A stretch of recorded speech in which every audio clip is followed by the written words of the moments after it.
Good afternoon, everyone, and welcome to the second session of our UCITS Arendt webinar series.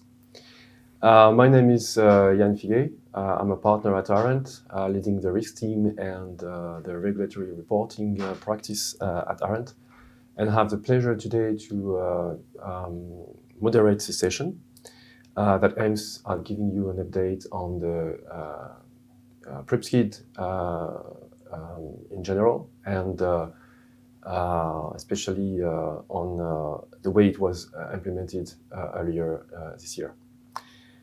To this extent, I have with me two speakers, two experts on the PRIIPs KID topic. So ladies first, Corinne Prince. Corinne is a partner in the investment management practice at Arendt, and she's specialized in UCITS and PRIIPs KID matters. So hello, Corinne. Hey, Jan, and good afternoon to our external viewers on the webinar as well. In addition, let me introduce you to Alexandre Brajou. So Alexandre is a senior manager at Arendt.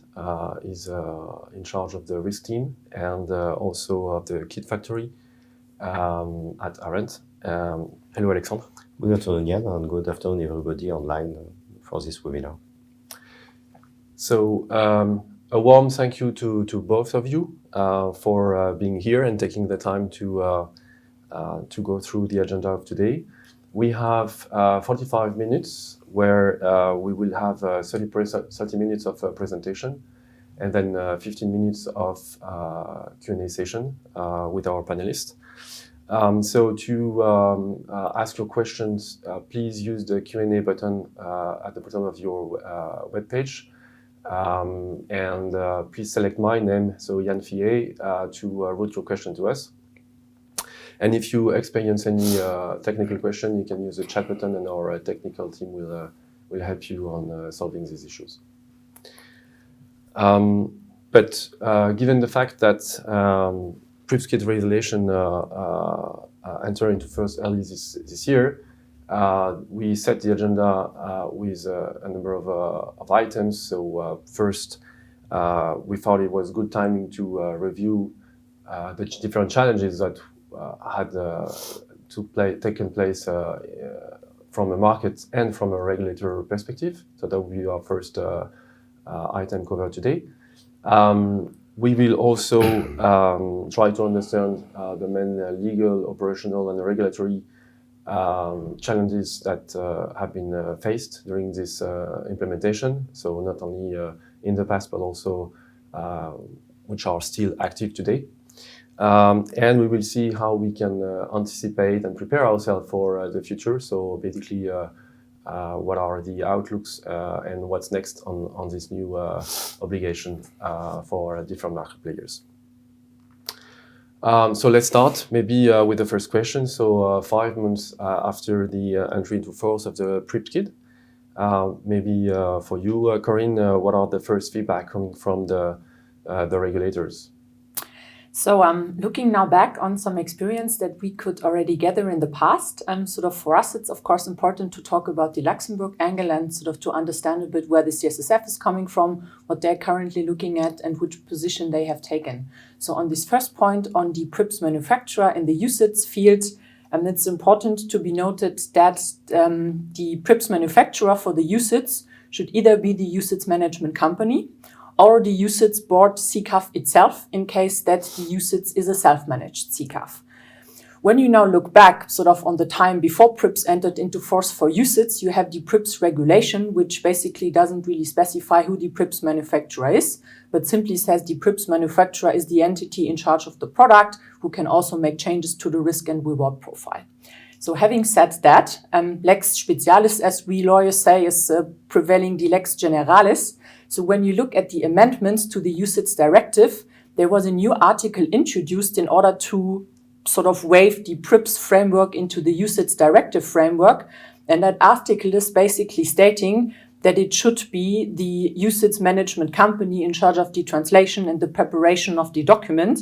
So that is why, from a practical standpoint, the market sort of should now pay careful attention to the fact that in the UCITS context, it should really be either the UCITS management company or it should be the UCITS board of the self-managed CCAF being in charge of the PRIIPs manufacturer role. And that also does tie in, as I said, with the amendment to the UCITS directive, where you can find the Article 1, paragraph 2, where basically it is stated in terms of responsibility that it should indeed be the UCITS management company. So as said, that should be carefully implemented now, because that is a position that we expect to be applied going forward from a legal perspective. So that's sort of first feedback that we have received on files when we were discussing with the CSSF. And then sort of from a different angle, that's now not looking very much at the PRIIPs manufacturer role, but more looking at the kit and its content in a more generic way. So you may have seen that during the month of May, there was the Swedish regulator, die Finanzinspektionen. There was an article on Ignites where they basically said that they had taken the opportunity in order to conduct a survey, and they have basically looked at various PRIIPs kits from market players and have checked the content and if that is accurate and if this is consistent with the disclosure requirements of the PRIIPs regulation. And what has basically turned out was that there were some inaccuracies and also some inconsistencies with a view to having the performance fee disclosure. So basically there were examples where the kit stated that a performance fee cannot be charged, whereas de facto there was a possibility to charge a performance fee. So that was apparently main subject that the Swedish regulator had picked up upon. And it is to be expected that those things in the future will be taken quite seriously, and that also the shortcomings will be addressed with the relevant market players who then need to remedy and to rectify them in due course. Because when you look at the purpose of really the PRIIPs kit, what's this for? Why do we do this? It's about the clear, non-misleading and accurate information of the retail customer who wants to invest into the product. And hence it's very important that the customer can understand which fees to pay, how expensive it is, and that also the comparability with other products can be ensured. So now Sweden were the first ones, but we do clearly expect that in terms of follow-up, there will be other national competent authorities who will do the same thing and who will then also start to review the content of the PRIIPs kit and then get back to the relevant market players in question. Okay, so really fine-tuning on the role of the PRIIPs manufacturer, and as you said, a strong focus from, well, to be expected, but a strong focus from the regulator on the content of the kits to monitor that it is protecting for the protection of the investors. Exactly. So that's on the regulator side. Maybe from a market perspective, or I mean, Alexandre, because you are facing a lot of the clients, what is your view on that? Well, so we have seen that with the transition from the UCITS kit to the PRIIPs kit production, it has been really a big challenge, not only for the investment fund manager, but as well for the service provider, where they had to adapt basically a larger number of documents on shifting from the UCITS kit methodology implemented to the new methodologies that you have to apply with the PRIIPs kit regulations. So market players, they worked a lot last year. Most of them, they anticipated as much as possible this transition, and they prepared a lot with their service provider. However, they faced some challenges as well from the regulators, notably with the publications of different essay Q&A lately at the end of the year, where, of course, even if the RTS has been published several months in advance, few points remain still unclear at this stage for the market participants. And just at the end of the year, we had 2 rounds of essay Q&A which have been published. On all of them, they were containing some clarification on some specific points, which were not negligible and had really an impact on the market participant while producing the set of the new PRIIPs kit for all their funds. They had to adapt at this stage again. So, for example, we can take the point 7 of the Annex 4 with the linear transformation, which was not really clear for all the market participants. On this, it has been solely clarified, let's say, with the essay Q&A published in November last year. Another clarification that the market participant had to adapt to was the one related to the element E of the performance scenario sections, where it has been clearly stated in the essay Q&A published as well in November last year that for the three scenarios, you have to clearly define the beginning of the end date in this section, which was not really clear, only based on the RTRs. So let's say this is more from a bit operational perspective, but as well with regard to the proper process of filing the KID, it was a bit also challenging or confused for the market participant because the CSSF only communicated lately last year that finally they didn't expect to receive all the PRIIPs KID on 1st of January, but they gave, let's say, more time to the market participant, and they had until the end of January to file all the PRIIPs KID. However, before the 1st of January, it was not possible to file any PRIIPs KID because the UCITS KID regulation was still in force, and then market participant had to wait until 1st of January to start to file the KID, even if all the documents were already ready on their side. And this creates a bit as well of confusion for the market participant because at the same time, PRIIP manufacturers were receiving a lot of requests from their distributor. So they had to produce already all the EPT, EMT file with the updated data, and then they have to share those data with our distributor, while at the same time, they were not able to file them with the regulator. So it created a bit as a confusion, and it was not so easy to handle for the market participant. More generally speaking, or let's say at European level, we have seen that other regulators, they also took different approaches for the filing of the PRIIPs KID. So let's take, for example, the case in Ireland, where the Central Bank of Ireland clearly stated that for any UCITS authorized prior the 1st of January 2023, they don't have to file the PRIIPs KID this year, and normally it should be done beginning of next year during the annual update and review process. We can also take the example in France, where it has been agreed by the market participants there just to first file for 1st of January PRIIPs KID, but with all the data as of end of 2021, and then a second round of filing and production of PRIIPs KID have been requested when the data as end of 2022 were available. So definitely, we can see that even if we are talking about European regulations, based on the different countries or regulator, and the process of filing those documents has been completely different. Okay, so it was really a huge impact on the market players, but still we can say that the regulators have tried to accommodate the different feedback from the market players and trying to swiftly answer the uncertainties thanks to the availability of the Q&As, and while still staying very strong on the deadlines, because we had many discussions on whether those deadlines would be kept or not. At the end of the day, I think we can say that it's good sometimes that the regulator stick to the deadline. When getting more granular on the content itself, so really on the components of the documents of the KID, what are the main challenging points for you, Alexandre, that popped up during this massive production time of the KIDs?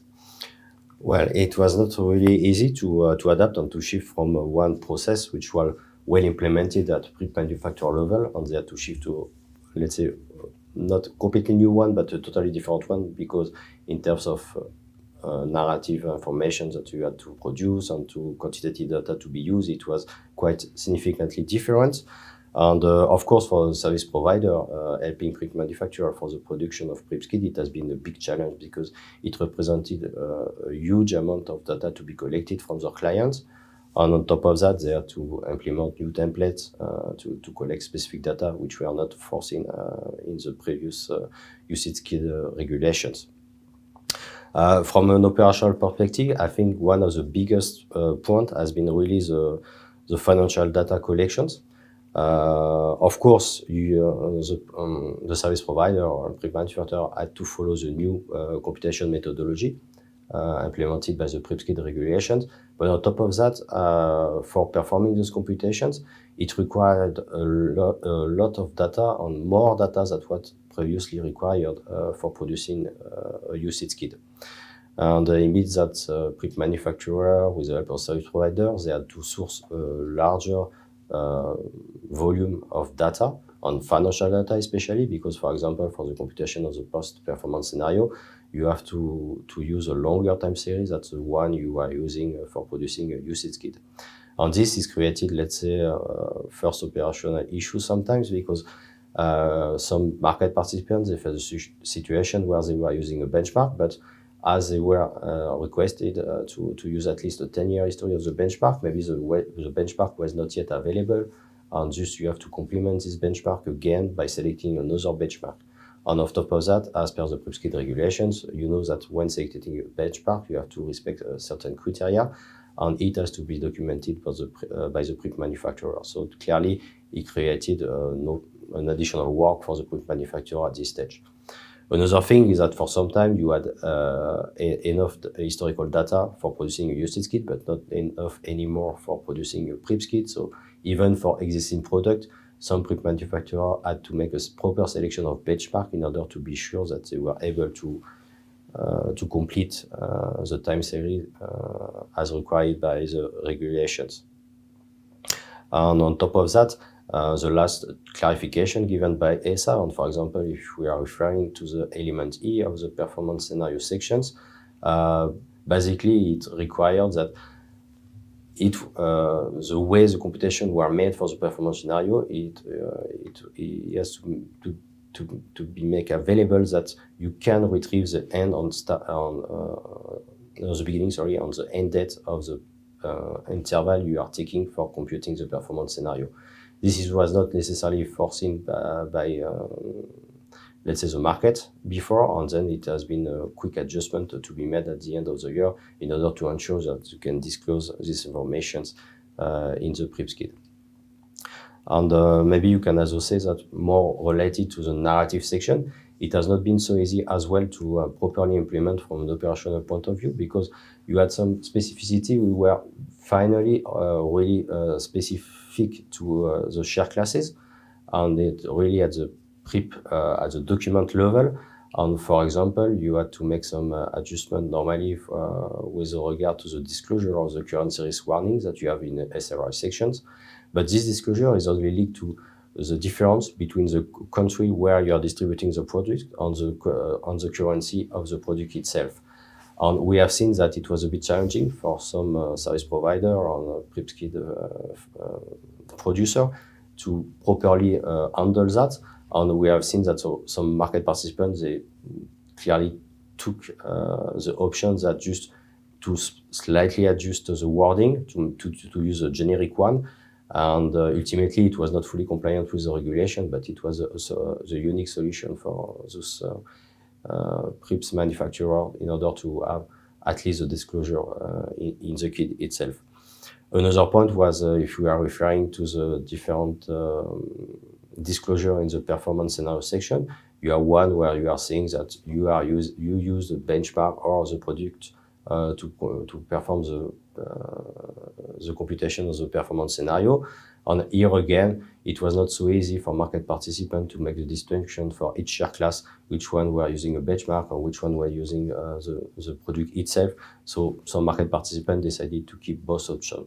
And last but not the least, even when you have to disclose in the other information section of the PRIIPs KID, you are normally to say the proper number of historical years that you are showing in the past performance chart. But here again, it was complicated to define at share class level exactly the number of years you are disclosing. So some market participants disclose a proper number of years, some disclose only 5 or 10 years, and even we have seen that some market participants just decided to keep 5 and 10 years in the document in order to be able to produce something more or less in line with what was requested in the RTS, but it was, from an operational point of view, complicated to implement to have the proper digit in this information. Yeah, thanks for these comments. I think it's still impressive how far we need some technical guidance and so many parameters to finally issue a document of 3 pages that looks simple in the beginning. Corinne, on the legal side, do you have a view on the issues or the main issue that our client encountered during the production of the kits? Sure. Sort of what we've seen people struggling with are mainly 2 points. That's 1, translations, and B, the template in Annex 1 of the Level 2 regulation. So I start with the translations first. In some countries, you need to provide a local translation if you want to sell your product in that country, meaning in Italian, in Spanish, in German, and other languages. And of course, you translate usually the English kit then into the foreign language. Considering that already from the starting point, meaning from the Level 2 regulation, not all the text boxes do look the same. You need to take into account that, especially with German language, for example, that's sometimes a real struggle because there's so much text.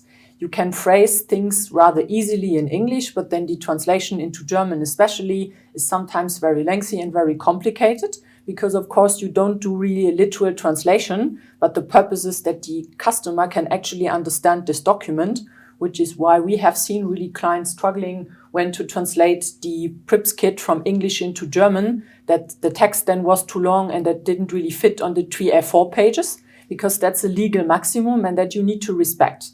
So you can, of course, a bit play around with the layout, sort of use smaller fonts, but you still need to ensure that at the end of the day, the document is still readable and understandable. So that was something I've seen more clients struggling with. And then sort of there was some legal creativity that had to come into play simply to make sure that the text and the meaning is still the same, but we can simply disclose it in a bit shorter so that still fits onto the 3 pages. And then the second one was really the layout of the template as such. We had worked on legal reviews of PRIIPs kit with our clients, where we actually did face an issue because the setup of the template in the IT system had actually not allowed to disclose a larger text or to disclose more information in one specific section, for example. But of course, the PRIIPs regulation is very prescriptive, meaning you need to follow really the order of the questions.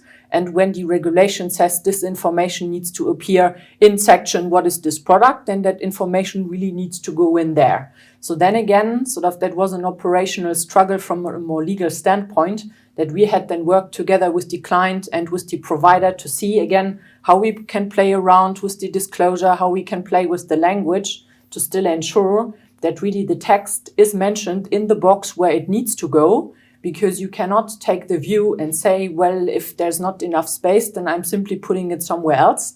This unfortunately does not work because the PRIIPs regulation is drafted in such a way that you really need to make sure that every info is mentioned in the exact section and you can and must not disclose it somewhere else. So that is again something which comes more from an operational standpoint, but which did really influence the legal review. So that means that you still need to comply, although from an operational perspective, that may still be challenging. So that's sort of the main 2 points that we have seen more from the legal side that we were working on with our clients. Yeah, and I remember that end of December and beginning of January, there was also some congestions at the translation companies because of the lack of financial translators. So that's also when you do a kind of massive industry move, there is also a transition period to be anticipated on the service provider side, which is not to be forgotten. Considering the monitoring role of the regulator, do you think a legal review is still justified? What is next? What can we anticipate for the next few months or maybe up to next year? Well, I think that national regulators will really start to look into the topic, meaning that they will start to review the content of the PRIIPs kit and they will also draw their conclusions and the consequences from that. So the Swedish regulator, as we already heard, was the first one, where there was also some publicity in the internet, what exactly had happened and what exactly they were focusing on and what would be their next steps. So there will be others to come next. And we can certainly expect to focus, especially this year, now that it has come into force for the UCITS, that regulators will really start to pick up on the topic and will monitor and follow that more closely. So you need to keep in mind, and that is still the main difference with the UCITS KID regime. Under UCITS KID, there was no sanction regime in the regulation itself. For PRIIPs, that is different, meaning that the national competent authorities, which are responsible for the supervision of the KIDs, they do have their own sanction regime, and that can either be an administrative fine, or that can be a sanction, for example, the restriction or even the interdiction of the distribution of the product in question. So that means that the national competent authorities are already empowered by level 1 in order to take action and in order to impose those administrative measures in case that the document is not really at par with what the regulation looks like and what could be expected in terms of the content. So that is something which I personally believe is on the next hot topics for the 6 months to come, and that the review of the competent authorities will really be enhanced and they will start to look into the topic. It's not something, though, we were used to with the UCITS KID. There was one fine coming from Ireland where sort of the actively versus passively managed funds wasn't properly disclosed in the KID, but it's not something which we have seen now happening super frequent in the past. So that is simply something where we need to adapt and where we need sort of to be mindful of what's to come. And that's why still, I believe at this stage, legal advice and the legal review is still important, simply to make sure that you have a document which is really compliant with the regulation and which sort of basically fulfills whatever is required by the level 2. Yeah, and I guess when we're talking about sanctions here, what is important is not only the financial impact of such sanctions, but also the reputational risk associated to that sanctions. Alexandre, on the regulatory and operational side, do you confirm also this trend that we have things to review and to monitor on our side? Yeah, definitely. I think let's say more on the quantitative aspect, even if the ESA published a lot of Q&As recently and they clarify a lot of points, I think it has been a good exercise, the transition for all the market, but we have seen that some points of the RTS are not super clear for the moment and are just giving the room for some interpretations. And for some specific points, we have seen that different approach have been followed for the computation of certain metrics. I think the one good example is the one related to the cost computations on the interpretations that it has been made on the net performance of 0% that you have to apply in order to compute the annual cost impact. There are discussions among market participants, and especially when you are applying, let's say, exit fees on the product, on the way you are understanding the net performance of 0%.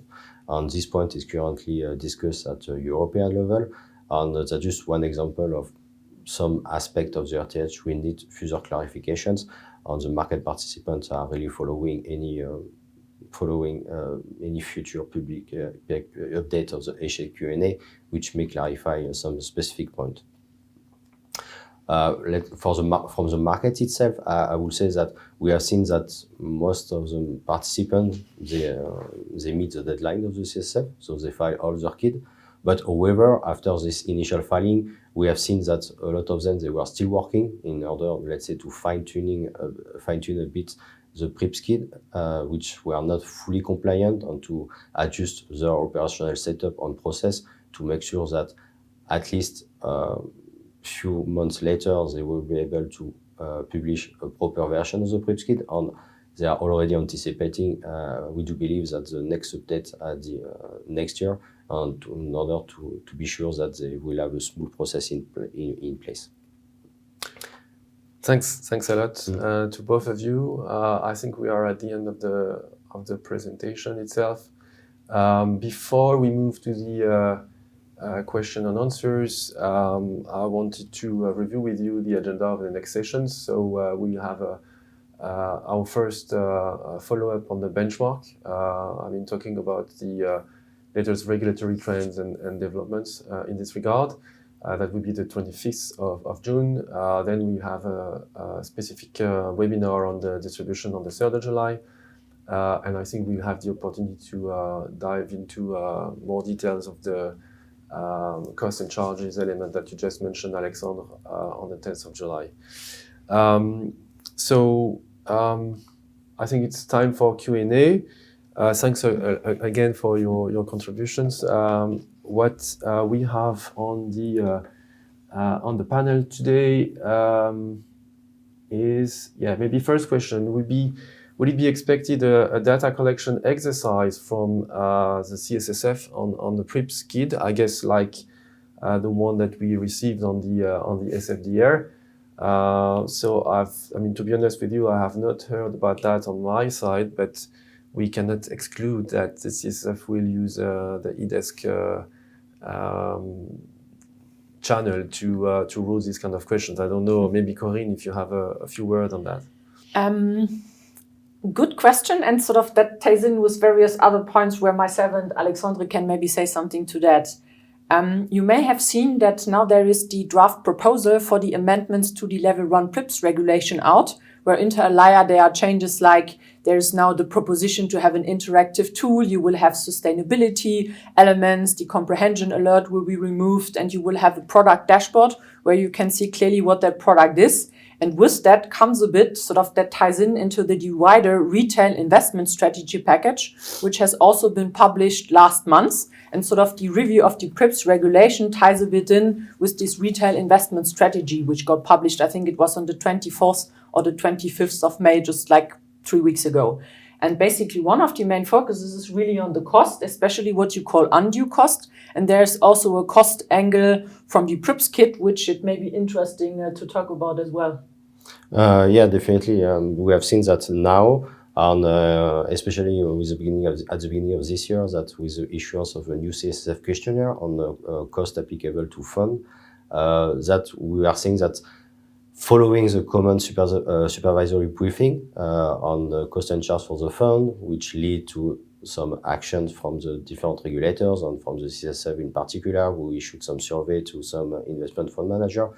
We are seeing that now the list of costs, as they are disclosed in the PRIIPs KID regulation, is starting to become, let's say, the reference list of costs applicable to the fund. And we may expect that this list will be used in the future, especially in order to clearly identify and justify which costs can be applicable to investment fund, and within the perspective to protect retail investor from undue cost. We do believe that, maybe the CSSF may ask for, let's say, data collection exercise to have a deeper look into the costs as they are publishing currently in the PRIIPs KID of the different investment fund. Yeah. So thanks, Alexandre. I think we have, coming back on your reference to retail investors, we have a question on the way alternative investment funds would be treated, and if there are any specific constraints, especially regarding the fact of having PRIIPs KIDs both for retail and institutional investors. Has this been finally fully clarified, or is that something that is still under discussion, especially for alternative investment funds? So the PRIIPs KID regulation indeed entered into force for UCITS as of the 1st of January 2023. But because the PRIIPs regulation limits its scope to retail investors, that does apply to retail investors. What then can happen in parallel is that, for example, a UCITS promoter decides that it would provide a UCITS KID to the professional investors because the scope of the de facto PRIIPs regulation is on retail investors only. That basically means that you can, for UCITS, have a situation where you can still have a PRIIPs KID and a UCITS KID in parallel, depending on if you have a retail or an institutional professional investor class. For AIFs, however, from the outset of the entry into force of PRIIPs, sort of the AIFs, which qualify as a PRIIP by the definition, and also those which are sold to retail investors.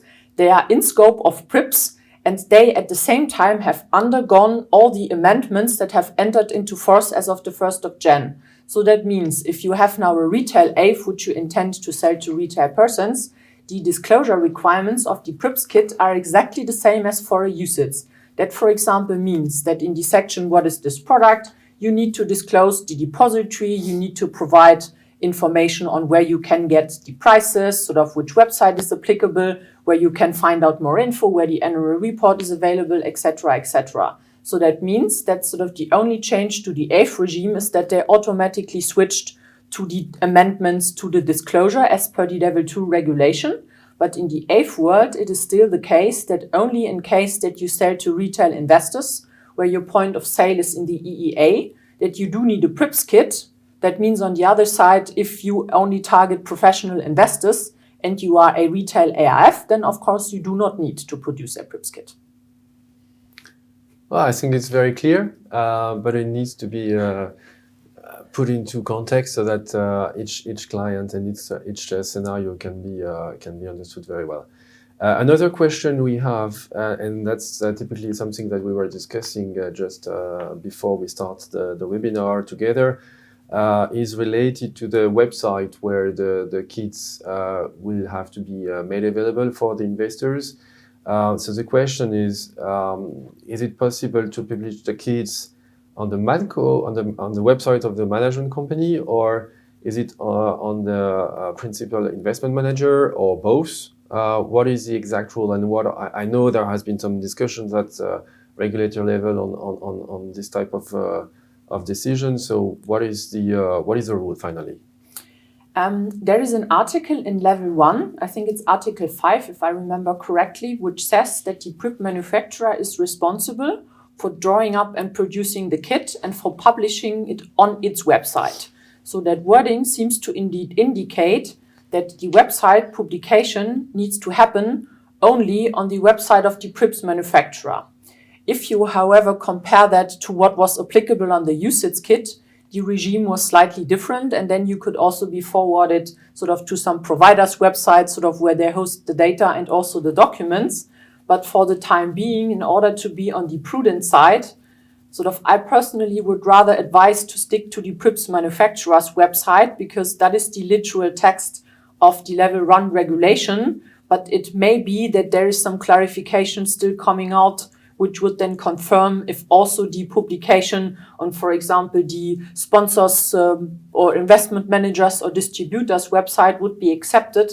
But from the pure legal text of Level 1, it is clearly stated that it's the PRIIPs manufacturer's website, which would mean in that case that it would be the website of the management company for the UCITS, sort of unless we have a different guidance coming out that would also allow for a more flexible disclosure regime.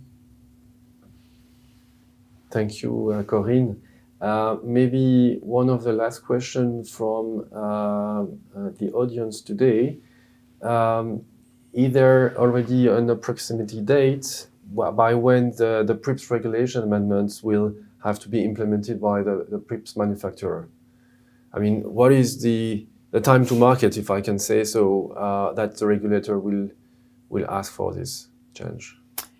I think it depends a bit on the concrete case at hand. So if we speak now about everything which is coming from the PRIIPs regulation Level 2, which is already in force, there would normally be a set deadline from the regulator. If, for example, you receive a comment in your file that would read like, please change or amend this, and there would usually be either a date or that's even a condition precedent for obtaining the visa stamp prospectus. So there is nothing sort of really set out in the PRIIPs regulation, sort of except, of course, what we've been saying earlier, that you had to comply as of the 1st of January, and then you had to file until latest the 31st, your PRIIPs KID which are in place. But if sort of now there are still regulatory changes to come, I would rather assume that you have a concrete deadline from the regulator than saying that. Yeah, I think the objective of the question here was to say we have faced a number of uncertainties regarding the content of the regulation. This has been clarified with the Q&As by the regulators, and usually the regulators are very silent on the time frame that they give to market players to implement those changes or those specifications that they clarify through the Q&A. So what is the usual amount of time that the regulator would assume to be, I would say, appropriate or relevant to do those changes? It's difficult to say, I know, but... If you don't have a date, then that basically means ASAP, but I would assume that sort of a time frame of maybe a month max would still be acceptable, but sort of in the absence of a clear date which is communicated that compliance is expected as of, it means normally immediately, and then we may foresee a time frame like a month. Yeah, but maybe I will ask a question as well to Alexandre, because I mean, if we are talking about the changing narratives, I think it makes sense that we have 1 month. But if we are talking about changing, calculation of methodology of calculations, figures, sources, I mean, this takes time. So, do you expect the same time frame to be up and running with the good answer to an adaptation from the regulators? I would say if a clarification will lead to a major change in the way you have to compute a specific matrix, I would expect that regulators will be comprehensive and will give us some time to market participants to adapt to it.